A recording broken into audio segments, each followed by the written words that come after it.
this election. It's fast approaching, June 7th. We're out voting. And I know a lot of people have been putting off making a decision, but we're going to have to make the decision soon. So a little bit about myself. I am a mother of 2 boys. I am a trained scientist, so I have my PhD in neuroscience. Though I've stepped away from academia and have entered the world of nonprofit. So I am the co-director of a local nonprofit called Waterloo Region Environment Network. Short form is WREN. And what WREN does is we bring together all of the local environmental organizations across Waterloo Region, and we help to provide shared resources, help to share knowledge, and essentially the idea is we all want to work together and build the environmental community to strengthen it with the very limited resources that we have. So that's what I spend most of my days doing in and around being a mother. So this is my 3rd election. I first ran in 2012 when Kitchener-Waterloo, the then riding of Kitchener-Waterloo, had a by-election. And since then, of course, the riding boundaries have changed and my address has become part of Kitchener Centre. So in order to continue to run in my own riding, I shifted to Kitchener Centre. So that's a bit of a new experience, though I do feel a great affinity for Kitchener. And so I'm really pleased to be able to put my voice forward there and some of my ideas. So talking a little bit about, I should mention before I go on, I am happy to take a couple of phone calls. We won't have a lot of time, but you know, I think nobody wants to hear from me for the full half an hour. So if we can break that up with a couple of calls, that would be great. The phone number here is 519-884-2567. So why am I running here in Kitchener Centre?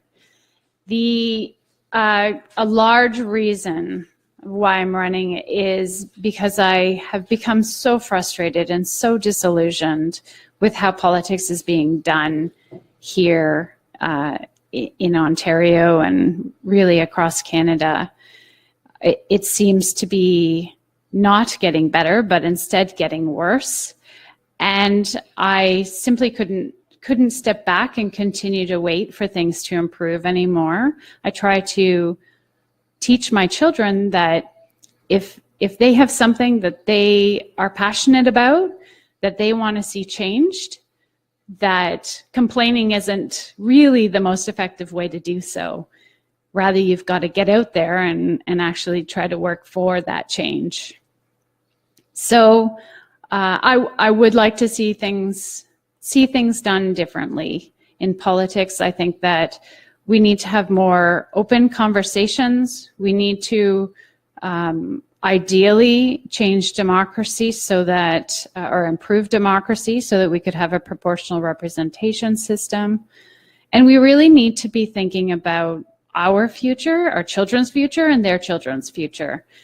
We can't continue to put off the challenging and serious conversations around issues related to the environment. We do have to take bold action soon in order to do it. So I'm gonna take a couple-minute break while you listen to my first song. So you all know Raffi from his Baby Beluga days, but I bet you didn't, or you haven't heard this yet. Oh, vote, vote, vote for democracy. Vote, vote, vote for the right to be free. Yes, vote, vote, vote for democracy. Stand on guard for your country. We live in a land where people are free. We live in a place with democracy. On election day, we can all have a say in who will lead this country. So vote, vote, vote for democracy. Vote, vote, vote for the right to be free. Yes, vote, vote, vote for democracy. Stand on guard for your country. Stand on guard for Canada.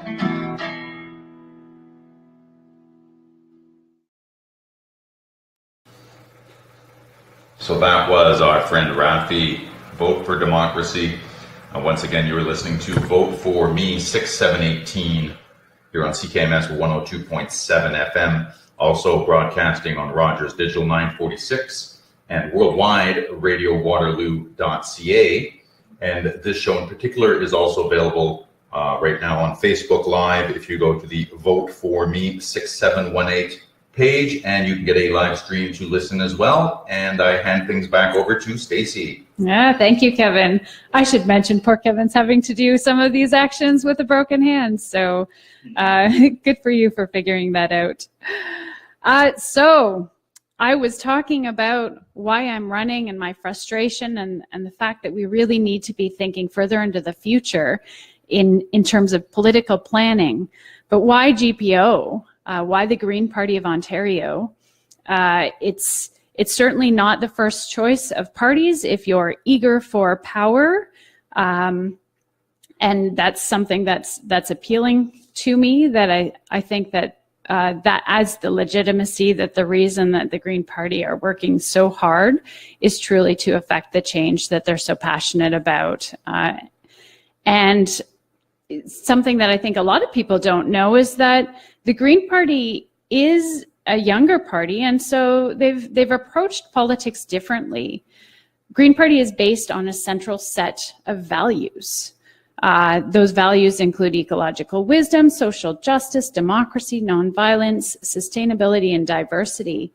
And it's essential to those of us in the Green Party to ensure that all of those values are represented by the policies that we present. And so our policies can't conflict with those. And what I think that means in practical terms is that we end up with a really consistent set of policies. So then you can't end up with things like claiming that you're really active and engaged in climate action, but building new pipelines and expanding oil sand production. Those types of things can't happen within the Green Party because of those underlying values. So one of the frustrations, though, is, of course, that the Green Party faces an uphill battle because of the political system that we're in. We have what's called a first past the post system, where the person in each riding with the highest number of votes wins. And what that means is that you end up with, for us in the last election, 230,000 people without a single representative in Queen's Park. And that's something that we would really like to change by moving to something like a proportional system where we could end up with, say, 5% of the seats. Which means that would provide us a real voice. But we live in the system that we're in. And I would argue that even though we don't have any seats currently, we're still having a lot of success in the types of things that we've been able to accomplish. So for example, Mike Schreiner, our leader, who's in Guelph, is doing a tremendous job fighting to protect our water. And I think that those types of actions are really important. He was also really impactful in bringing changes to the election finance rules so that unions and corporations can't donate to political campaigns. And I think that you can understand how truly important that is for improving democracy. Some of the concerns that I'm thinking about as we move to the election are things that include bringing a dignified life for all of the people in Ontario through a basic and guaranteed income. I know that a lot of people are having to struggle by living on a mere $700 a month, and there's just no way that people can do that. And in fact, if you think about your economy in a larger sense, it's actually very costly for us to have people living in poverty. It costs us more in terms of ER visits and so many other things. So some people have estimated it would save us $2.5 billion if we actually moved toward something like a guaranteed annual income. That's something that I would really like to see move forward. I know that the Liberals have put in place a pilot program working on that, but I'm very fearful that they will use that pilot program to avoid actually doing the implementation. We know from so much research in so many other jurisdictions that it's something that could drastically improve the lives of so many people. I don't think that we should be waiting. Of course, the environment is another thing that I am really passionate about. We can't continue to put off having those serious conversations about mitigating the worst effects of climate change that are approaching. We really do have to put in some bold action right away, and we can't put it off. One of the things that frustrates me is that governments often see the environment as a separate issue, a single ministry, and we can't continue to think about it that way. I think, like the way that it is a value for the Green Party, I think that it should be inherent across every policy decision that we make. Is this something that is going to help us closer to cutting the GHG emissions that we have, any of the targets that are climate-based that we have in place? We can't accomplish, or we can't have success in doing that unless that's how we approach it. One of the things I hear about so frequently is hydro rates. And I can see some of the issues, and I have heard about people who are struggling. I think that the wrong approach is the Band-Aid approach, by simply taking 25% off of our hydro bills and charging that to our future generations. My children are going to be paying dearly for that 25%. I think that that's the wrong approach.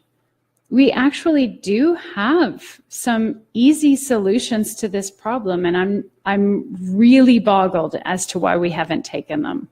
For example, Pickering Nuclear Power Plant is about to, or its end of life is meant to be August 31st this year.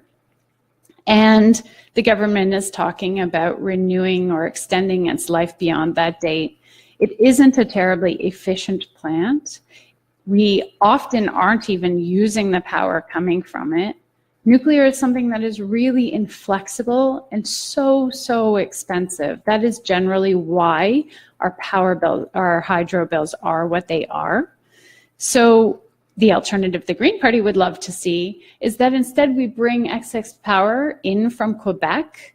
They have offered it to us. It would be far cheaper. It's approximately 5 cents per kilowatt hour as compared to the 16+ cents that we would be paying for nuclear. So that's a really simple solution that saves us money. It doesn't cost us money. And the same goes for the Darlington nuclear rebuild. They want to rebuild that at a cost of $12.8 billion. It's going on the bill, folks. So we're going to be paying for it. We don't have to. We can put in place conservation measures, which create so many amazing jobs. There's something like 290,000 jobs in the clean tech sector currently, and they pay on average $92,000. So these are good, strong jobs that also help us work towards cutting our emissions, which we desperately need to do. And bridging from the hydro discussion, of course, is how are they paying for things? I am a bit frustrated that within such a strong economy that Ontario has currently, that we're talking about bringing in a deficit. Deficits are not in and of themselves wrong, but they should be saved for a rainy day. So what I would like to see is not to bring in the deficit and instead to have the conversations, which I know politicians hate having, about how we're going to fund the things that we want to fund. We need the social programs that they're talking about. We need to improve mental health for all Ontarians. As a matter of fact, we're advocating that it should become part of OHIP. I think that it should be easy and accessible to access mental health services for everyone. But we do need to pay for these things. And there are easier ways that we can do it. For example, our royalty resource extraction. So when we're pulling water, or when companies are pulling water, mining, those types of things, they pay very, very little here in Ontario as compared to many other jurisdictions across the world. That's a really easy way for us to build some revenue for some of those programs that we need to support the people in Ontario. So I do believe that we need to move past having deficit, and I think that we need to put in place the tools to do so. Transit is something that we also hear a lot about. I know we're all waiting with bated breath for that all-day two-way GO service to Kitchener from Toronto. I would love to see that. When I was commuting to Toronto, it used to take me over 3 hours to get there. That's just not necessary, and it really does encourage people to drive. And I've got to say, driving is just nowhere near as nice a commute as commuting by train, where you can actually get some stuff done, do some reading, or even have a nap. So we would love to see that too, but I think that we should have some dedicated revenue tools to do that.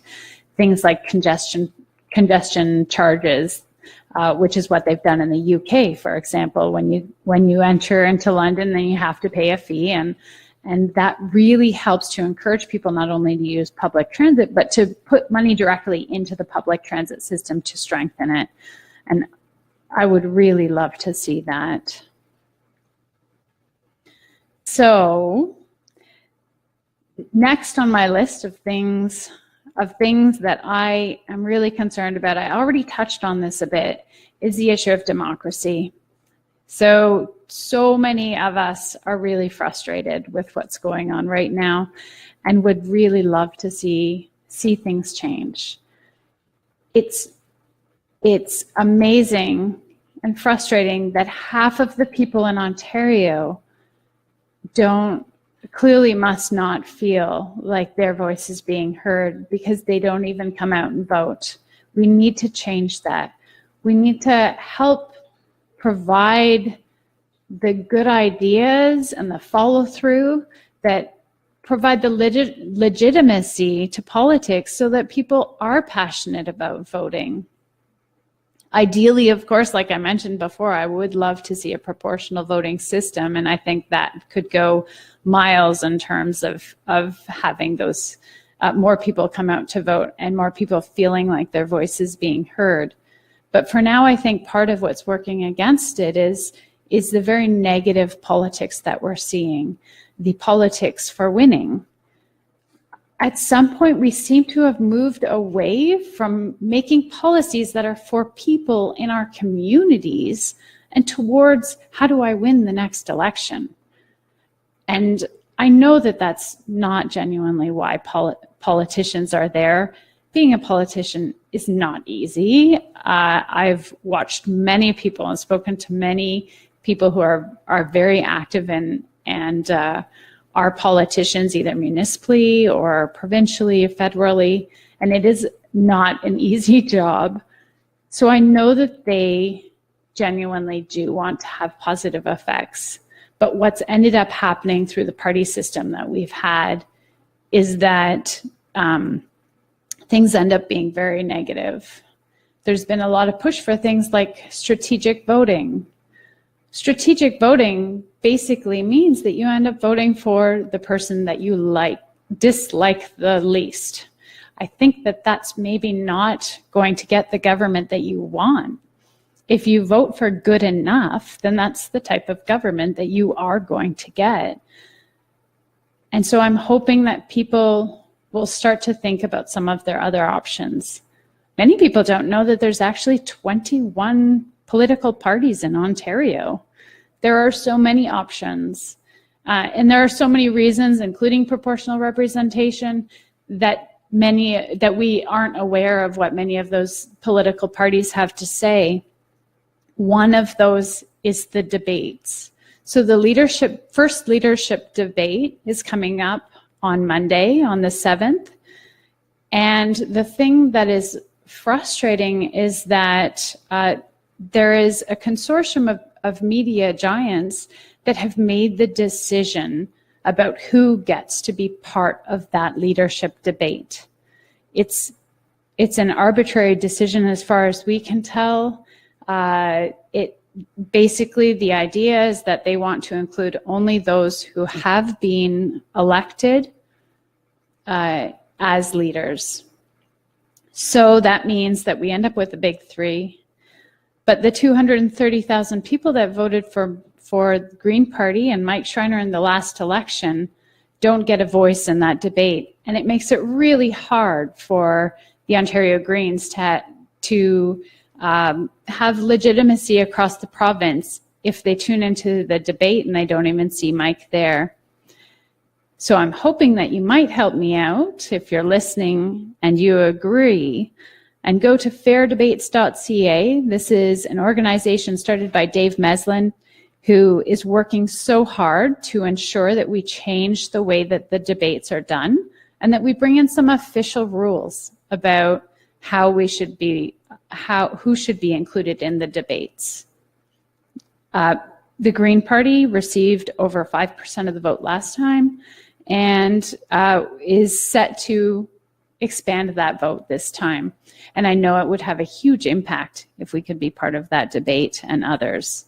There is a sit-in, a silent sit-in at City TV on Monday in Toronto for those of you that would like to express your frustration with that. And you know, it's not just in Ontario where the Greens have been making headway. It's been happening across the country. So we have heard quite a bit about the 3 MLAs that are Green in BC. And of course, they're holding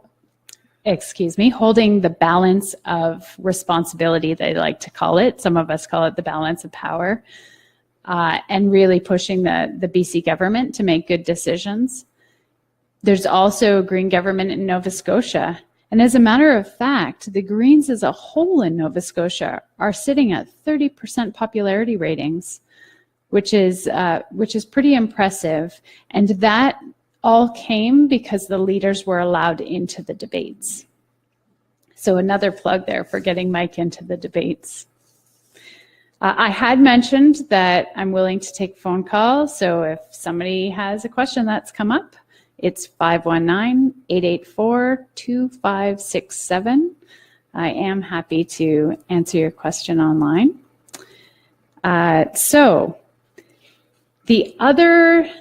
some of the other things that people are talking to me about are things like, sorry, I lost my train of thought, which is a problem.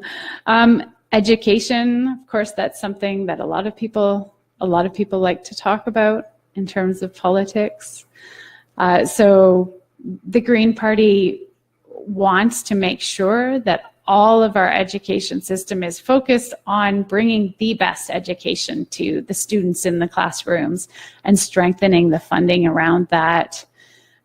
We do believe that if we were to integrate the school systems so that we had a single board that was French and English, that we could really cut down on some of the duplication in administration costs, the duplication in the buildings that are there, some of the duplication in busing that exists, and people have estimated it's to the order of $1.5 billion that might be able to be saved.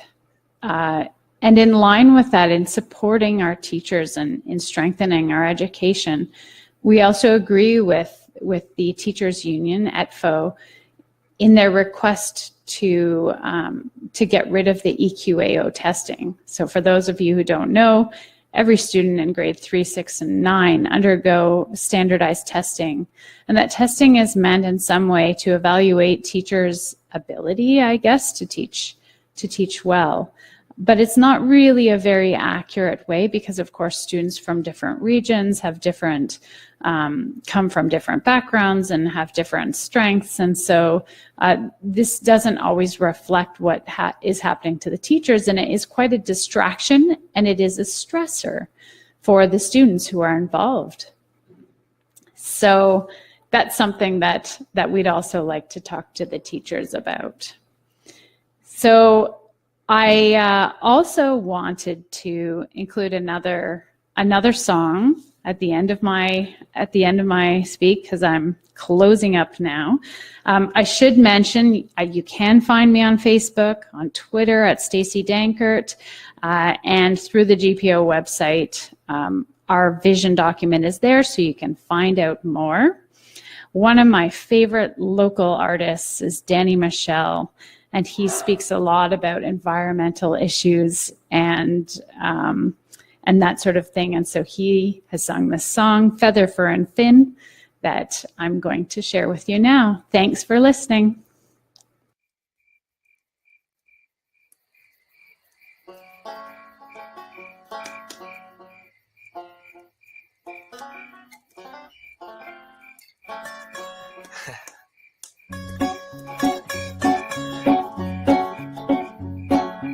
I went to the country to escape the noise and lights. I laid there in the pine cones all night. I woke in the morning and all the trees were gone. I got this sinking feeling, everything felt wrong. There was strip malls and dollar stores and diesel in the air. So I slept in a rowboat and I anchored far from shore. Now I don't hear them chainsaws no more. I woke in the morning when someone pulled the plug. I was stranded in the lake bottom sludge, with all the tires, paint cans and things. Well, every little critter, feather, fur, and fin, cried to Mother Nature to come back for them. And for every piece of litter, for every little sin, she cried for all of them. Feather, fur, and fin. She cried for all of them. Feather, fur, and fin.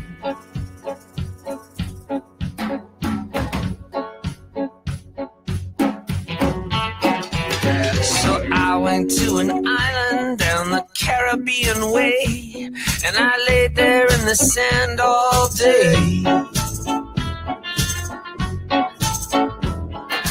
I turned on a radio and I heard the DJ say, we're batting down the hatches down San Olino way. I swam the ocean reef, but the coral always gray.